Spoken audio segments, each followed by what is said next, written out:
2023년 9월 24일 일요일 돈다방 미쓰리 시작하겠습니다. 제가 유튜브 커뮤니티에 지금부터 시간은 이재명 대표님 편이다 라는 짤막한 글을 올렸더니 딱 2개의 댓글이 달렸어요. 그 댓글을 단 사람이겠죠. 예, 사람이라고 치겠습니다.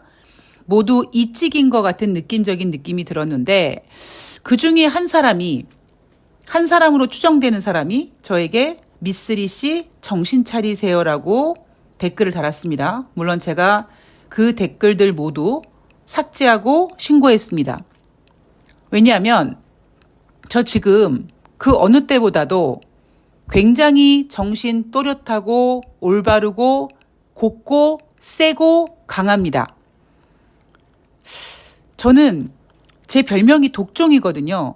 근데 왜 이런 독종이라는 그 닉네임이 생겼냐면 진짜 힘들 때 정말 또렷해집니다. 진짜 힘들 때 정말 강해집니다. 지금 행운이가 이제 한 20일 정도 됐죠. 뇌종양 판명 받은 지. 그 기간 동안 한 번도 행운이 앞에서 어떤 그 슬픈 표정? 그런 거 짓지 않고 더 밝게, 더 건강하게, 더 집중력 있게 지금 케어하고 있고요.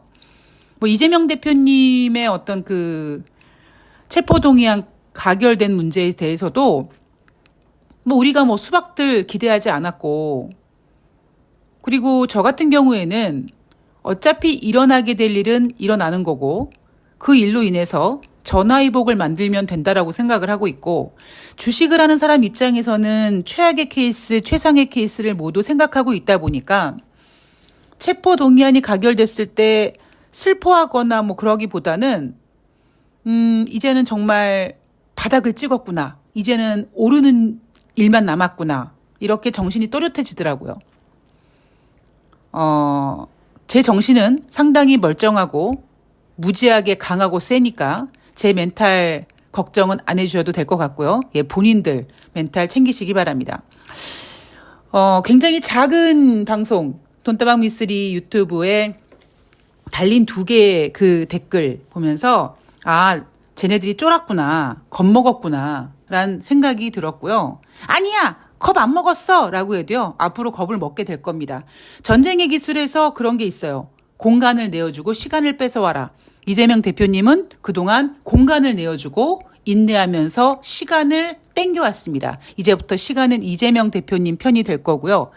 그 인내의 시간, 그리고 이번에 체포동의안 가결을 통해서 우리가 더 결집했고 더 확산됐고 이제 더욱더 선명해졌고 이제 우리가 어떻게 해야 될지 너무나 가야 될 길이 또렷해졌기 때문에 뭐 이제부터는 즐기면서 이 어마어마한 전쟁에서 승리하면 되는 거죠.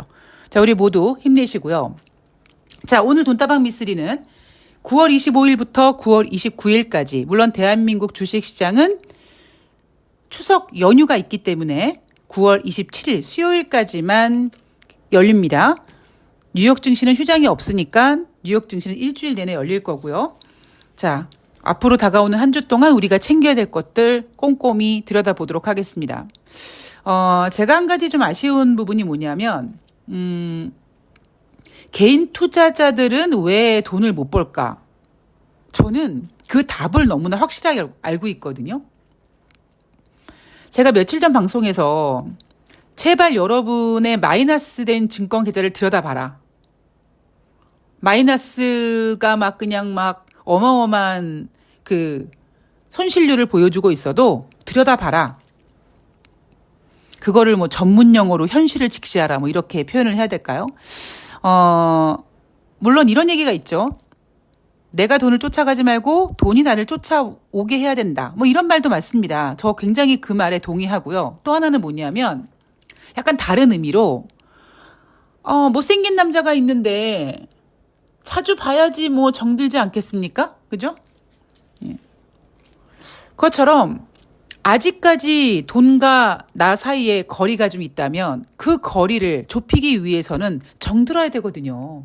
사랑의 감정이 만들어져야 되거든요.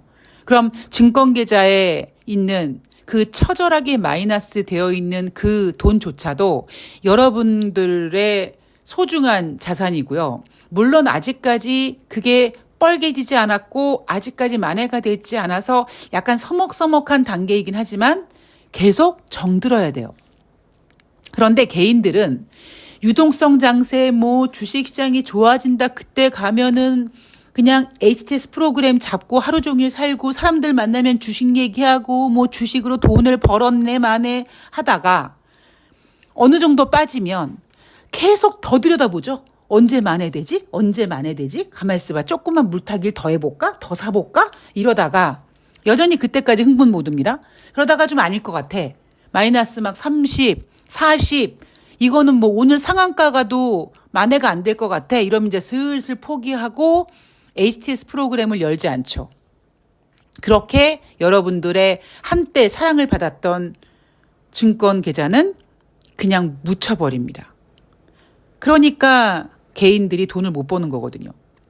왜냐하면 경제란 하루하루 우리가 어제가 있으면 오늘이 있고 오늘이 있기에 내일이 있을 수 있는 것처럼 그렇게 계속 이어지는 것에 대해서 우리가 인지해야 되고 그 모든 것들이 주식과 연결된 건데 그렇게 외면해 버리면 그거는 회복이 불가능합니다. 자, 9월 25일부터 9월 29일까지 국내 증시 먼저 보도록 하겠습니다. 자, 9월 22일 금요일, 지난주 금요일은요. 코스피가 전주 대비 3.58% 하락해서 2,508포인트로 마감을 했습니다. 그 전주에는, 그러니까 9월 15일에는 코스피가 2,601포인트로 마감을 했어요. 자, 다시 강조해드리죠. 제가 2,601포인트가 됐을 때 뭐라고 말씀드렸냐면 굉장히 기관들의 인위적인 작업이었다. 왜 인위적인 작업이었냐? 개인들은요, 딴 거 다 관심 없어요. 그냥 뭐 2,600, 2,700만 되면 돼.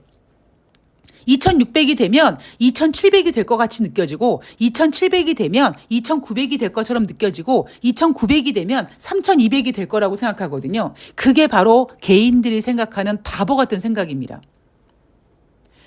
제가 대한민국 주식시장에 공식이 있다고 했잖아요. 2,600포인트가 되면 2,550에서 한 2,600포인트가 되면 누가 들어온다? 개인들이 들어온다. 그런데 지금 2,600에서 내려왔단 말이에요. 아직까지 증권사 똥꼬들은 지난번에 주식시장 올라갔을 때 제시했던 2023년도 코스피 전망 뭐 2,950, 2,800 아직까지 전망을 바꾸지 않고 있습니다. 그리고 개인들은 지금 주식시장에 돈을 대기하고 있습니다. 그러니까 기관들은 2,600을 안착시키면서 개인들로 하여금 안도감을 느끼게 했고 지난주 같은 경우에는요. 기관이 무려 일주일 동안 1조 1,674억 원 매도, 외인은 7,402억 원 매도했습니다. 누가 더 나쁜 놈이에요? 기관이 더 나쁜 놈이에요. 외인은 이미 대한민국 2,300포인트, 2,200포인트 때부터 쭉 사들였기 때문에 걔네들은 이미 얼만큼 다 이제 팔고 나가고 막 그랬습니다. 근데 어설프게 2,400, 2,500대 기관들이 매집했고 지금 그 매집한 물량을 개인들에게 넘기고 있는 겁니다. 9월 15일에 2,601포인트였습니다. 일주일 만에 9월 22일 금요일 날 2,508포인트 마감이고요. 무려 100포인트 정도 일주일 동안 빠졌습니다. 이것도요. 겨우 금요일 날 그냥 꾸역꾸역 개인들이 올려놓아서 2,500포인트 회복한 거지 장중에 2,500포인트도 반납했었습니다. 그리고 9월 22일 금요일 뉴욕 증시가 하락했기 때문에 아마 내일 대한민국 주식시장도 2,500포인트를 반납하고 시작하겠죠. 회복할지는 아닐지 모르겠습니다만 추석 연휴가 있기 때문에 약간 투자자들이 불안감을 느끼면 적극적으로 시장에 참여하지 않습니다. 어떤 10세가 10월 2일 날 임시 공휴일을 만드는 바람에 미쓰리는 심심해 죽을 것 같고요. 왜 쓸데없이 이렇게 공휴일을 많이 만들어 놓은지 모르겠습니다. 소비를 하라고요?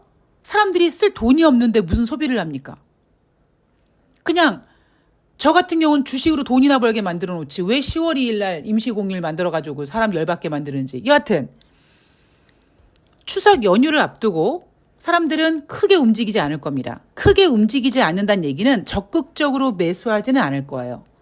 물론 이 시점에서 뒷부분에 말씀드리겠지만 어떤 특정 증권사가 10월달 주식시장을 좋게 본다는 이야기를 벌써부터 내놨습니다. 오늘이 9월 24일 일요일이잖아요. 아직 일주일 정도 남았단 말이에요. 9월이 가려면. 그런데 벌써부터 10월 추석 연휴가 되기 직전에 10월달 증시 전망을 내놨는데 10월달 주식시장 좋게 봤습니다. 그러면 이제 이런 보고서 보고 개인들이 안도하고 여전히 포기하지 않고 매수를 하겠죠. 자, 지금 문제가 뭐냐? 지난번 9월달 FOMC 회의에서 당분간 고금리가 유지가 될 것 같다. 그래서 뉴욕 증시가 흔들렸고 뉴욕 증시가 애취 하면 대한민국 주식시장은 아이고 몸살이니까 뉴욕 증시보다 대한민국 증시가 더 많이 빠졌습니다. 자, 아까 말씀드렸던 대로 기관과 외인이 매도를 주도했고요. 심리적 마지노선이 2,500이었는데 장중에 2,500을 깼다라고 합니다. 여러분 진짜 심리적 마지노선이 2,500일까요? 아니에요. 심리적 마지노선은요. 아마 한 2,400 이하일 겁니다. 대한민국 주식시장의 공식에 따르면 2,400이 깨지면 개인들은 이제 투매할 거예요. 주식시장의 가능성을 좋게 보지 않을 겁니다.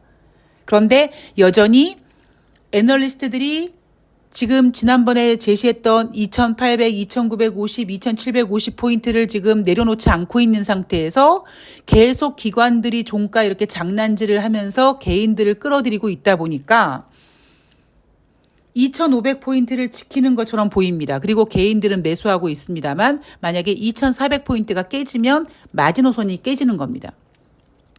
저는 냉정하게 사실 한 2,380 정도 보고 있어요. 심리적인 마지노선을. 자, 9월 25일부터 9월 27일 수요일까지 전문가들은 이렇게 보고 있습니다. 코스피가 하락 추세로 진입할 가능성은 낮다. 9월 마지막 주고요. 대한민국 주식시장은 3거래일밖에 열리지 않습니다. 왜냐하면 추석 연휴이기 때문에. 자, 개인들이 팔 것 같은 불안감을 갖고 있다 보니까 무슨 짓을 하느냐? 괜찮아. 야, 장중에 2,500 깨졌었잖아. 아이, 괜찮아. 그렇다고 코스피가 하락 추세로 전환되지 않을 거야. 이렇게 개인들을 지금 토닥토닥 하고 있으면서 대신 말로는 관망세를 유지하게 될 것이라고 얘기하고 있습니다. 그러면서 성장주보다는 가치주, 대형주에 주목하라고 합니다. 여러분, 애널리스트들이 왜 대형주에 주목하라고 하는지 아십니까? 욕 덜 먹거든요. 삼성전자가 망할 가능성은 별로 없잖아요. 현대차가 망할 가능성은 별로 없잖아요.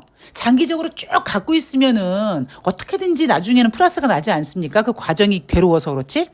그러니까 애널리스트들이 시장이 어려울 때마다 개인들에게 제시하는 게 뭐냐면 성장주보다는 가치주, 아니면 배당주, 대형주 이렇게 얘기합니다. 여러분 지난주에 일주일 전에 뭐라고 했습니까? 애널리스트들이 개별 종목 장세, 종목 장세가 이어질 거다라고 일주일 전에 그렇게 얘기했었어요, 걔네들이. 그리고 제가 그 내용을 일주일 전에 방송에서 얘기해 드렸죠. 애널리스트들이 종목 장세다, 개별 종목 장세다라고 얘기하지만 그게 말은 그렇지 굉장히 매매하기 어려운 개별 종목 장세다라는 얘기를 해드렸습니다. 그런데 일주일 만에 얘네들이 의견을 바꿉니다. 어떻게? 대형주로. 왜? 무섭거든요, 지금 애널들이. 자, 다가오는 한 주 2,450에서 2,570포인트 NH투자증권이 예상 밴드로 잡아놨습니다. 자, 전저점인 2,480포인트까지 밀릴 수 있다라고 했는데 추가적으로 더 밀릴 수 있다라고 보고 있어요. 자, 지금 현재 시장에 있는 오직 호재는 뭐냐면 중국 중추절과 국경절 연휴로 대규모 요우커가 한국에 올 것이다. 한덕수와 시진핑이 20분 동안 만났다. 그래서 요우커가 대한민국에 방문해서 예전처럼 우리가 요우커라고 했을 때 와 진짜 명동 이런 데 가면 그냥 중국인들이 그냥 바글바글해 이렇게 될 수 있을까요? 그렇게 되지 않습니다. 제가 얼마 전에 익선동을 갔었어요. 익선동을 갔었었는데, 잠깐 이제 거기 좀 걸어봤습니다. 그랬더니 중국인 코빼기도 안 보여요. 물론 이제 중추절이 아니었기 때문에 안 보일 수도 있습니다만, 진짜 서양인들이 좀 있었고요. 중국인들은 보이지 않았습니다. 저는 그러한 분위기가 중국의 중추절이라고 해서 뭐 그렇게 달라지지 않을 거라고 봅니다. 자, 그래서 지금 증권사들이 유일하게 제시하고 있는 게 뭐냐? 리오프닝 수혜주가 부각될 것이다.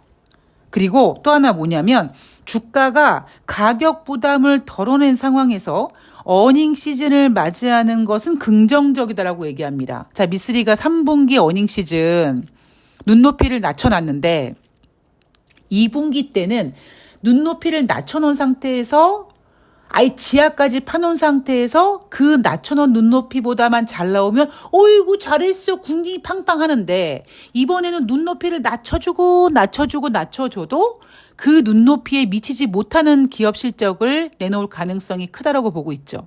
그런데 지금 애널들은 어떻게 보고 있냐면 이미 주가가 2,500포인트, 장중에 2,400포인트 근처까지 왔기 때문에 2,400포인트, 2,500포인트 거기까지 왔기 때문에 가격적인 메리트가 있다.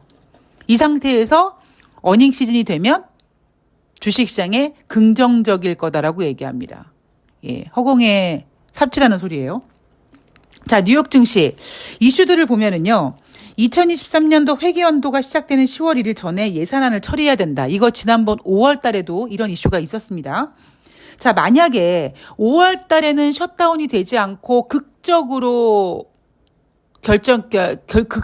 타결을 받는데 이번에는 극적인 타결이 이루어지지 못한 상태에서 미국의 셧다운이 온다면 가장 골 때리는 일은 뭐냐면 중요 경제 지표가 발표가 안 될 겁니다.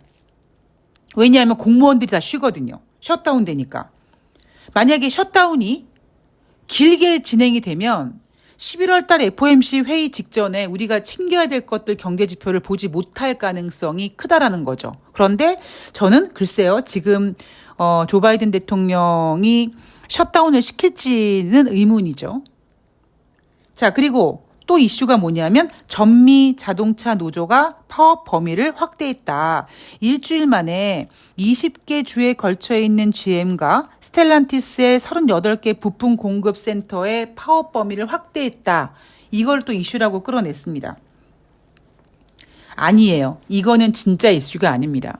제가 5월 달에도 셧다운에 대한 이야기 했을 때 하다 지난 3월 달에 실리콘밸리 뱅크 사태 이야기를 했을 때 이미 우리에게는 실리콘밸리 뱅크 사태 같은 경우는 2008년도 금융위기가 있었고요. 그다음에 셧다운 같은 경우에는 2011년도에 미국이 셧다운됐던 그 학습 효과가 있기 때문에 주식시장에서 느끼는 어떤 충격은 크지 않을 거다. 그런데 지금 뉴욕 증시에서는 마치 셧다운이라든가 아니면 미국 자동차 노조 파업 확대가 굉장히 큰 이슈처럼 부각시킵니다만 진짜 큰 이슈는 뭡니까? 경기 둔화입니다. 이 두 가지 이슈들 때문에 전문가들이 뭐라고 하냐면 경제에 여러 가지 악재가 겹친 만큼 11월, 12월에 금리 인상 건너뛸 가능성이 크다라고 보고 있는 거죠. 자, 미쓰리가 계속 노래 부르죠. 9월 달, 11월 달, 12월 달 연준 이내 금리 인상 못해 라는 얘기 계속하지 않습니까? 근데 이제 시장에서도 가만히 있어봐. 미쓰리 말이 맞는 것 같아 라고 보고 있고요. 제가 어제 방송 썸네일에서 말씀드렸던 것처럼 미국은 경기 둔화라는 표현을 쓰지 않습니다. 지금 당장은 셧다운이니 아니면 미국 자동차 노조의 파업이니 이런 악재들을 빌미로 해서 11월 달, 12월 달 금리 인상 가능성을 낮추면서 증시를 어느 정도 버티려고 하는 그런 꼼수가 보인다는 얘기를 어제 방송에서 해드렸습니다. 그러나 가장 중요한 건 뭐다? 쟤네들이 얘기하고 있지 않는 것, 바로 경기 둔화입니다. 자, 이번 주에 발표될 경제 지표를 보면은요, 일단 지난주 중반부터, 그러니까 매월 중순 후반부터 발표되는 지표가 주택 관련 지표죠. 지난주 같은 경우에는 주택 착공 허가가 발표됐는데 부진했습니다. 다가오는 한 주 동안에는 뭐 신규 주택 관련된 주택 관련 지표가 발표가 될 텐데 주택 관련 지표는 이미 한 15개월 전부터 정점 찍고 우하향 곡선 찍고 있고요. 그리고 2분기 GDP 잠정치가 발표가 됩니다. 그리고 이제 인플레이션 지표라고 불리우는 8월 달 개인 소비 지출 및 개인 소득이 발표가 되는데 이번에 개인 소비 지출, 개인 소득 이런 거 보면 국제 유가가 지금 90달러 위에 올라와 있고 물론 8월 달 거예요. 그런데 8월 달에도 국제 유가가 심상치 않았습니다. 따라서 개인 소비 지출도 둔화되기보다는 지금 시장에서는 전월 대비 0.2% 증가로 예상하고 있는데 오히려 이 증가폭보다 조금 더 증가될 가능성이 있지 않을까라고 생각하고 있습니다. 그리고 연준 위원들의 발언 계속 이어지는데 지난주에는 계속 추가 인상할 거다라는 그 매파 성향의 연준 위원들의 발언들이 나왔었고요. 앞으로 계속 전개될 그러니까 10월 31일부터 11월 1일까지 회의가 진행되는데 10월 중순 정도까지 한 10월 20일 정도까지 연준 의원들의 발언들이 계속 이어질 텐데 다가오는 한 주 동안은 제롬 파월 연준 의장의 발언도 있을 거예요. 물론 금리 인상 기조 유지하겠다고 할 거고 또 어떤 연준 의원들은 아니다 뭐 좀 더 지켜볼 거다 뭐 이렇게 얘기하겠죠. 여하튼 연준 위원들의 발언 때문에 뉴욕 증시가 하락했다라고 개소리하지만 진짜 뉴욕 증시가 하락하는 이유는 뭐냐면 그들이 말하고 있지 않는 것. 바로 미국의 경기 둔화입니다. 자, 한화투자증권이 지금 9월 24일인데 그러니까 한 9월 22일 금요일쯤 냈겠죠. 걔네들 토요일에 일요일에 일 안 하니까. 그런데 10월 달 단단한 플레이라는 제목의 보고서가 나옵니다. 10월 주식시장 상승을 예상한다. 투자자들이여 주식을 매수하라. 주식 매수 권고합니다. 이유는 뭐냐? 근거는 뭐냐? 바로 3분기 영업이익이 전년 대비 증가로 돌아설 가능성이다. 라고 보고 있습니다. 원래 10월 달은 계절적으로 그렇게 막 주식시장이 좋은 건 아닌데 10월달 주식시장 글쎄요. 저는 일단 2600 좀 뭐 쉽게 보고 있지 않죠. 물론 오르락 내리락 하면서 튀는 모습이 나타나서 마치 9월 15일 날 나타났던 게 잠깐 2601포인트게 딱 찍고 뭐 그런 모습은 잠깐 나오겠지만 추세적으로 오르락 내리락 하면서 우하향 곡선을 그릴 것이고 툭툭 튀는 모습은 나오지만 10월 달에는 2400포인트 정도에서 움직일 가능성이 있습니다. 그러니까 2400포인트대를 완전히 열어놓고 우리가 2600포인트를 겨우 만드는 것처럼 이제는 2500포인트를 겨우겨우 만들어가는 그런 증시가 전개될 가능성을 높게 보고 있습니다. 하나투자증권이 왜 그런데 10월달 주식시장을 좋게 보느냐? 미쓰리가 제시한 거라면 이럴 가능성이 있죠. 지금 돌아가는 꼬라지 보니까 경기 둔화되고 뭐 셧다운 이슈도 있고 그리고 전미자동차 노조 파업 이런 거 보니까 연준이 이제 금리 인상 추가로 올해 남은 거 회의 기간 동안에 못할 것 같네.